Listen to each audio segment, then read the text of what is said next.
দিন দিন যেন আরও বেড়ে চলেছে রাশিয়া ইউক্রেনের মাঝে চলমান যুদ্ধ। সর্বশেষ তথ্য অনুযায়ী ইউক্রেনে রাতভর আবারও ব্যাপক ড্রোন ও ক্ষেপণাস্ত্র হামলা চালিয়েছে রাশিয়া। এতে কিয়েভের বড় অংশ বিদ্যুৎ বিচ্ছিন্ন অবস্থায় রয়েছে।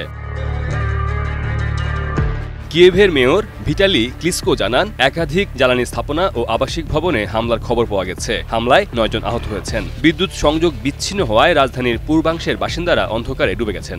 একই সঙ্গে পানি সরবরাহেও বিঘ্ন ঘটেছে। মেয়র ক্লিসকো জানান, আহত ৯ জনের মধ্যে ৫ জনকে হাসপাতালে নেওয়া হয়েছে।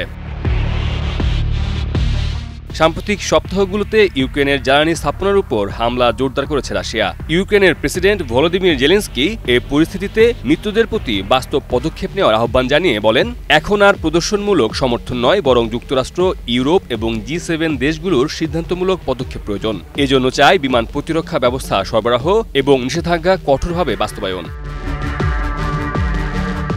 জেলেনস্কি বলেন, ইউক্রেনের জ্বালানি অবকাঠামোর দিকে প্রায় ৪৫০টি ড্রোন ও ৩০টির বেশি ক্ষেপণাস্ত্র ছোড়া হয়েছে, যা শীতকালে সাধারণ মানুষের জীবন ধারণের জন্য প্রয়োজনীয় সবকিছুর বিরুদ্ধে এক নিষ্ঠুর ও পরিকল্পিত হামলা। কি বুঝলেন ভাই? অনলি যেটাই চাই।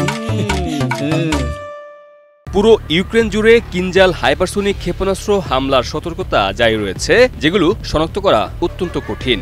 জেলেনস্কি সম্প্রতি সাংবাদিকদের বলেন, রাশিয়া ইচ্ছাকৃতভাবে ইউক্রেনের জ্বালানি অবকাঠামো ধ্বংস করার চেষ্টা করছে এবং এরই মধ্যে গ্যাস স্থাপনাগুলোতে হামলা হয়েছে। তিনি জানান, জ্বালানি খাতের কর্মী ও কর্তৃপক্ষ সম্ভাব্য আরও হামলার প্রস্তুতি নিচ্ছে।